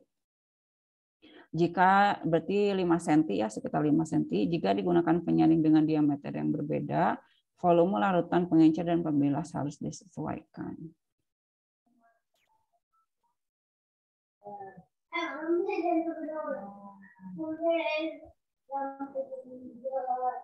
Kemudian ada ini, ya, metode yang kedua, inokulasi langsung. Berarti kalau ini nggak pakai membran, nanti kita cukup campurkan sediaan yang kita miliki dengan media, ya. Kemudian nanti diinkubasi di suhu yang sesuai, dilihat apakah terjadi pertumbuhan mikroorganisme atau tidak. Nah, yang ini adalah pengamatan dan penafsiran hasil uji. Pada interval waktu tertentu dan akhir periode inkubasi, amati secara visual ya. Jadi kita lihat kekeruhannya, apakah medianya masih jernih atau keruh. Nah, berarti kalau misalkan jernih artinya kan steril ya, sediaan ataupun sampel yang kita uji. Tapi kalau misalkan ada pertumbuhan mikroba dengan adanya kekeruhan, ada sesuatu yang tumbuh gitu ya di dalam media, berarti kan itu tidak steril. Jika bahan uji menimbulkan kekeruhan pada media sehingga tidak dapat ditetapkan secara visual ada atau tidaknya pertumbuhan mikroba 14 hari sejak mulai inkubasi, maka pindahkan sejumlah media tabung tidak kurang dari 1 mili ke dalam media segar yang sama, kemudian inkubasi bersama-sama tabung awal ya. Jadi dari yang awal dipindahkan 1 mili ke dalam media segar, kemudian diinkubasi lagi. Kalau misalkan diulang seperti ini dan ternyata jernih, gitu ya, tidak ada pertumbuhan mikroba, maka bahan uji memenuhi syarat sterilitas. Tapi kalau misalkan terjadi pertumbuhan mikroba ya sudah diulang dengan cara yang atas ini dan masih ada kekeruhan, maka bahan uji tidak memenuhi syarat sterilitas kecuali dapat ditunjukkan bahwa ujinya tidak absah ya. Ujinya tidak valid disebabkan oleh hal yang tidak berhubungan dengan bahan uji. Uji dikatakan tidak absah jika satu atau lebih kondisi berikut ini dipenuhi ya. Misalkan kita sebut hasil akhir dari uji sterilitas itu ternyata di medianya setelah terjadi pengulangan gitu ya, di medianya masih tetap keruh. Nah, kemudian pihak dari quality control menyebutkan, oh ini mah karena ada suatu hal yang menyebabkan ujinya tidak absah sehingga uji sterilitasnya tidak bisa diakui gitu ya. Nah, kalau kita mau mengatakan seperti itu, ujinya tidak absah, maka salah satu kondisi yang ABCD ini atau lebih harus dipenuhi. Yang pertama, dari data pemantauan mikrobiologi terhadap fasilitas uji sterilitas menunjukkan ketidaksesuaian gitu ya. Jadi misalkan pemantauan lingkungannya, pemantauan udara saat pengujian gitu ya, atau pemantauan meja kerja gitu ya, itu tidak memenuhi syarat, oh berarti nanti ini memang ujinya bisa kita sebut tidak absah. Yang kedua, pengkajian prosedur uji yang digunakan selama pengujian menunjukkan ketidaksesuaian ya, kalau ini dari prosedurnya. Yang ketiga, adanya pertumbuhan mikroba pada kontrol negatif ya. Jadi kalau kontrol negatifnya ada tumbuh mikroba, ya berarti uji sterilitasnya tidak absah, bisa dilakukan pengulangan dari awal. Yang keempat, setelah dilakukan identifikasi mikroba yang diisolasi dari hasil uji, pertumbuhan mikroba, beberapa mikroba dapat dianggap berasal dari kesalahan pada bahan uji atau teknik pengujiannya. Jika pengujian tadi kita nyatakan tidak absah, maka dilakukan uji ulang dengan jumlah bahan yang sama dengan uji awal. Jika tidak terbukti terjadi pertumbuhan mikroba pada uji ulang, maka disebut uji sterilitasnya memenuhi syarat. Ya, tapi kalau misalkan masih ada mikroba yang tumbuh setelah pengulangan, maka dikatakan tidak memenuhi syarat uji sterilitas.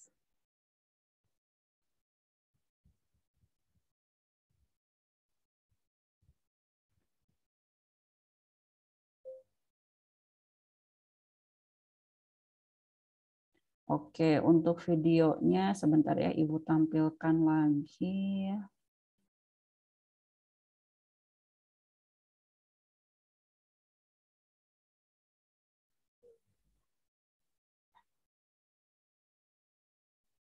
Alhamdulillah ini Bandung hari ini cerah ya, panas.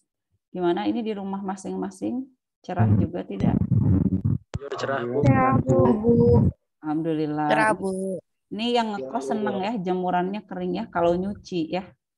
Benar, Bu. Iya, Bu, alhamdulillah. Aduh, kering banget ini cucian. Kemarin hujan, Kemarin hujan wae-nya.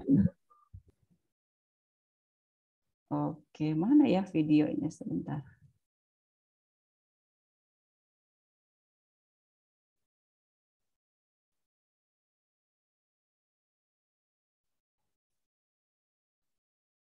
Silakan mungkin jika ada yang ditanyakan.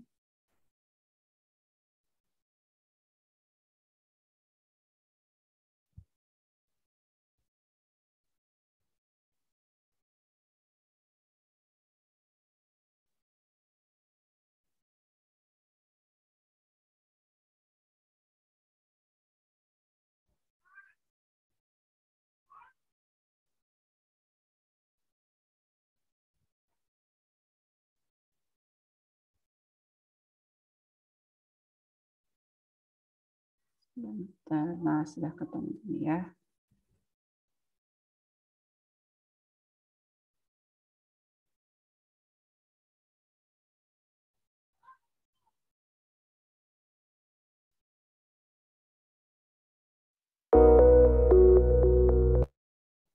Ini videonya sebelumnya sudah Ibu tampilkan waktu praktikum ya. Kita lihat lagi. Ini untuk uji sterilitasnya dengan teknik penyaringan membran ya. Nanti kalian lihat sebelah mana ya untuk bagian penyaringan membran, dan juga ada teknik yang inokulasi langsung.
Maaf, ke mute.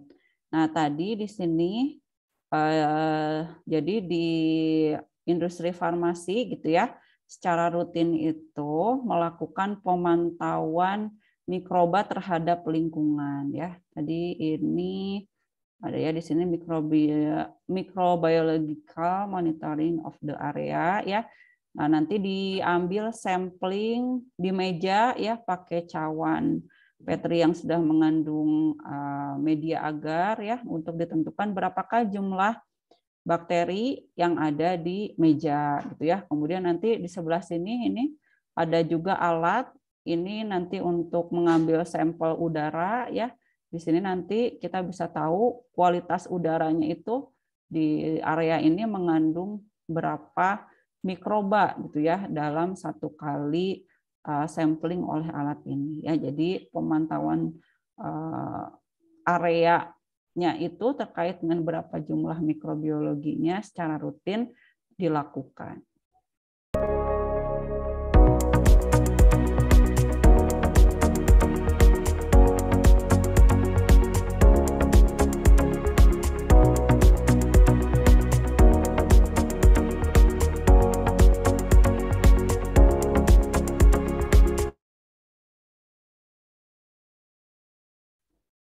Nah, untuk yang ini kira-kira uji sterilitasnya cara apa ini?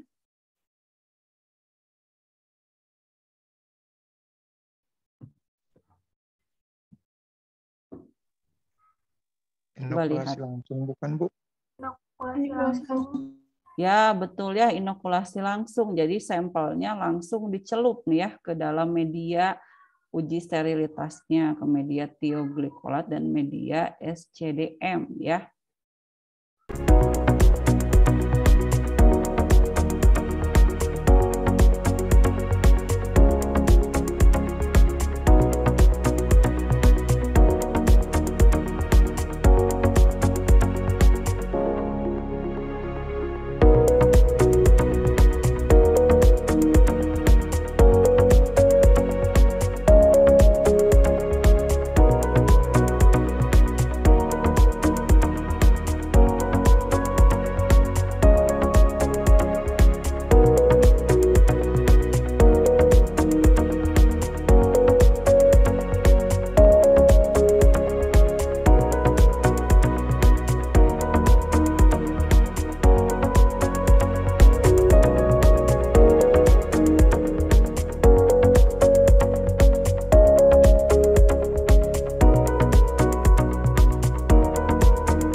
Nah, ini setelah diinkubasi kemudian diamati ya, terjadi kekeruhan atau tidak. Nah, ini yang sebelah kanan, medianya keruh ya. Setelah tadi diinkubasi ya, setelah ditambahkan sampel ataupun filternya tadi diinkubasi ke dalam media ya, di sini keruh, berarti ini tadi sampel yang diuji steril atau tidak kalau seperti ini hasilnya.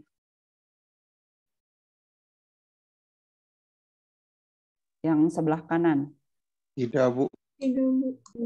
Tidak ya, karena ada ini ya, sesuatu yang tumbuh di medianya, medianya keruh, berarti tidak steril. Nah, harusnya kalau steril itu seperti yang sebelah kiri ini ya.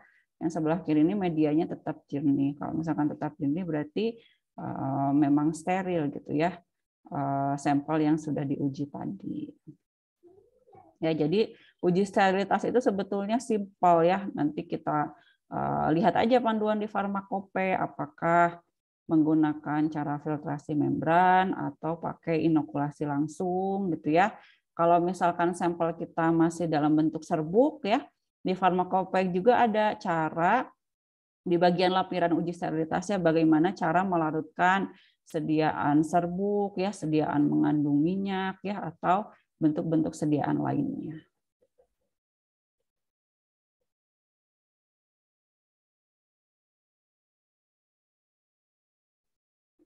Oke ya, pertemuan hari ini sudah cukup ya, sudah sampai 14.56. Kita sudah bahas 2 pengujian ya, uji efektivitas pengawet dan uji sterilitas. Silakan jika ada yang ingin ditanyakan. Ibu, mohon maaf izin bertanya, Bu. Silakan.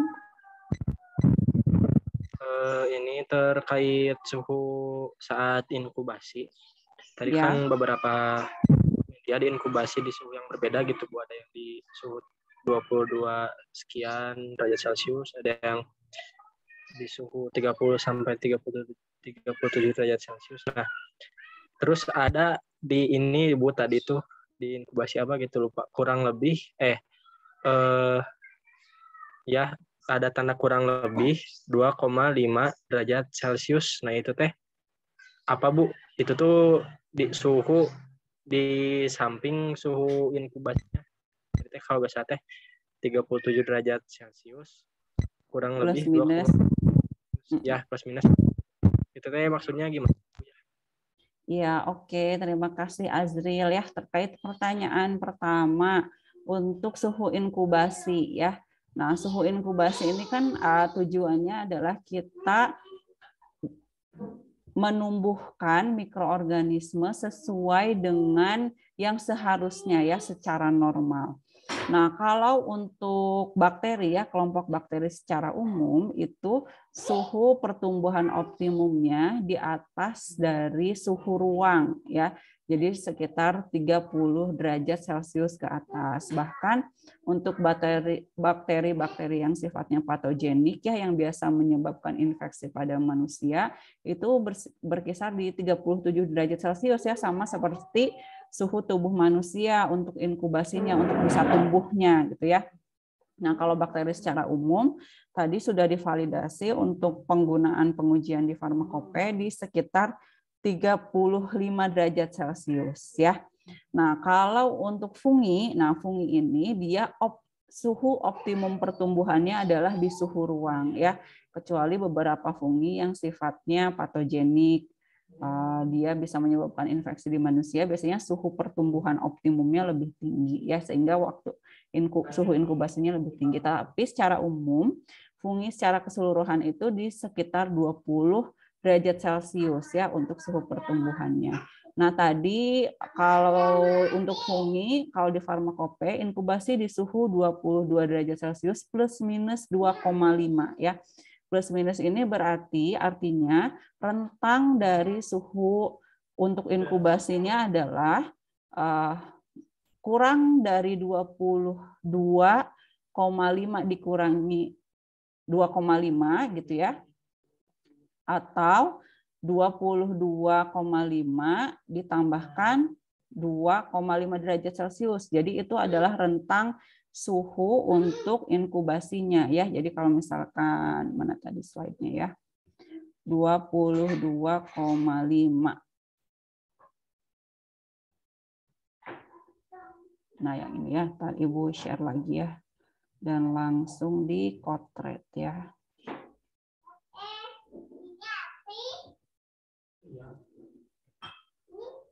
Nah, contohnya yang ini deh ya.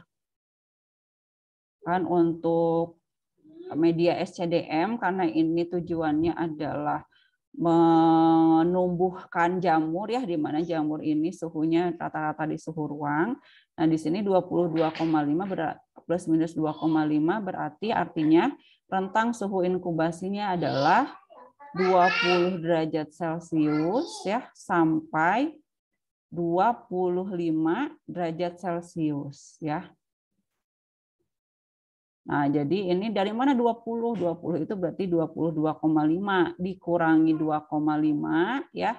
Hasilnya 20 dan 25 itu berarti 22,5 ditambah 2,5, 25 derajat Celcius. Jadi untuk media SCDM-nya ini untuk uji sterilitas ya, dan kita mau lihat ada fungi tumbuh atau tidak, maka rentang inkubasinya suhunya di antara 20 sampai 25 derajat Celcius ini. Tidak boleh keluar dari rentang ini ya.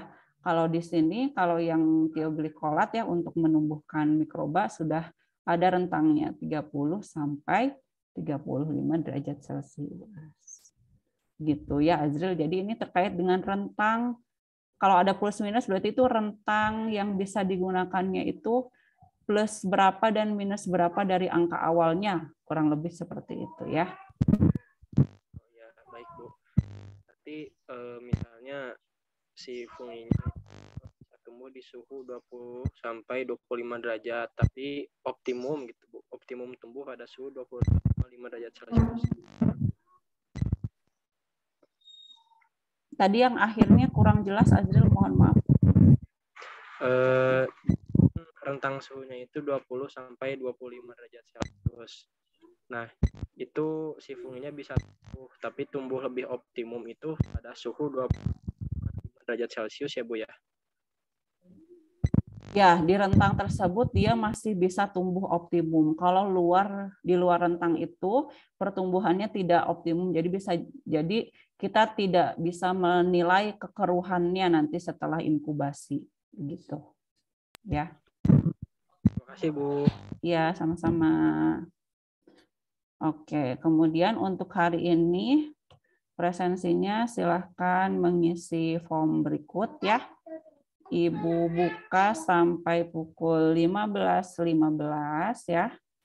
Di akhir ada resume yang harus disampaikan. Ini resume singkat saja ya. Apa yang kalian, kurang lebih apa sih yang sudah kalian tangkap ya.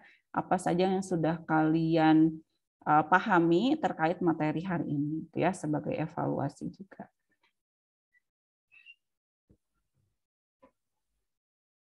Oke, sampai sini ada pertanyaan lagi atau sudah cukup? Ibu mau izin bertanya, Bu. Ya, silahkan Ferdi. Ibu tadi kan di video tuh kalau Ferdi nggak salah lihat tuh dia sebelum di uji coba ke agar mejanya dibersihin pakai disinfektan ya Bu ya? Ya, betul. Itu bukannya jadi mati Bu bakterinya atau gimana Bu? Iya, betul ya. Nanti kan itu untuk meminimalisir mikroba, tapi kan tidak apa-apa, itu memang prosedur aseptisnya seperti itu. Nanti setelah didisinfeksi, nanti kita kontrol lagi ya kualitas mikroba di mejanya itu jumlahnya ada berapa gitu kan. Kita sebetulnya tidak menguji mikroba yang ada di mejanya ya, yang kita uji kan mikroba yang ada di dalam sampel, tetapi prosedur untuk aseptis ya, untuk meminimalisir jumlah mikroorganisme yang ada di lingkungan itu harus tetap dilakukan supaya tidak menghasilkan hasil yang negatif atau positif palsu gitu ya. Jadi jangan sampai nanti saat pengujian itu ternyata hasilnya tidak steril itu bukan dari sampelnya, tapi karena lingkungan sekitarnya yang mengandung mikroba terlalu banyak, termasuk di mejanya, misalkan seperti itu ya. Baik Ibu, terima kasih. Ya, sama-sama Ferdi. Dari yang lainnya, apakah ada yang ingin bertanya? Iya, silakan. Ibu, tadi kan di tabel sterilitas itu ada buat injeksi sama larutan. Nah, kan tadi kata Ibu, contoh larutan yang kurang dari 1 mili itu bisa injeksi. Nah, jadi kalau misalkan kita dapat injeksi, pakai tabel yang larutan atau yang untuk injeksinya? Oke, Desta, ya, di tabel yang larutan.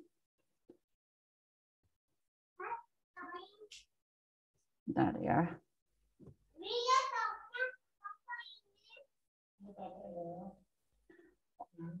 Oh, itu ada 2 tabel ya, Desta. Jadi ada tabel yang kita mau lihat berapakah jumlah wadah yang harus diambil dari 1 batch ya. Kemudian yang satunya lagi volume yang harus diambil dalam 1 wadah gitu ya. Misalkan 1 batch itu tadi ada 100 vial yang diproduksi gitu ya. Nah, dari 100 vial itu katakanlah kita hanya ambil 10 vial aja untuk diuji. Ya. Nah, kemudian nanti di tabel yang satunya yang ada pilihan injeksi atau zat padat, nah itu menentukan berapakah volume yang harus kita ambil dari tiap wadah untuk diuji sterilitasnya ya. Jadi itu adalah 2 hal yang berbeda ya. Nah, di sini. Nah, yang ini ya. Ini kan kalau di sini kita mau lihat berapakah jumlah wadah yang diambil untuk setiap batch produksi ya. Kalau di sini kan pengelompokannya parenteral, zat padat antibiotik, sediaan lain yang tidak disuntikan ya. Berarti kalau ini selain injeksi ya, selain sediaan parenteral. Nah, kalau tabel yang satunya ini tuh jumlah minimum yang harus digunakan dalam 1 wadah itu kita harus mengambil berapa mili, kurang lebih seperti itu ya. Apakah semuanya yang ada di dalam wadah itu kita uji sterilitasnya atau setengahnya atau berapa mili. Nah, itu baru mengacu ke tabel yang ini, dan ini hanya dibedakan berdasarkan larutan, zat padat atau alat kesehatan tertentu. Ya. Jadi ini 2 tabel yang berbeda. Baik, Bu, terima kasih. Ya, sama-sama Desta. Oke, silahkan dari yang lainnya kalau ada yang masih ingin ditanyakan, mangga.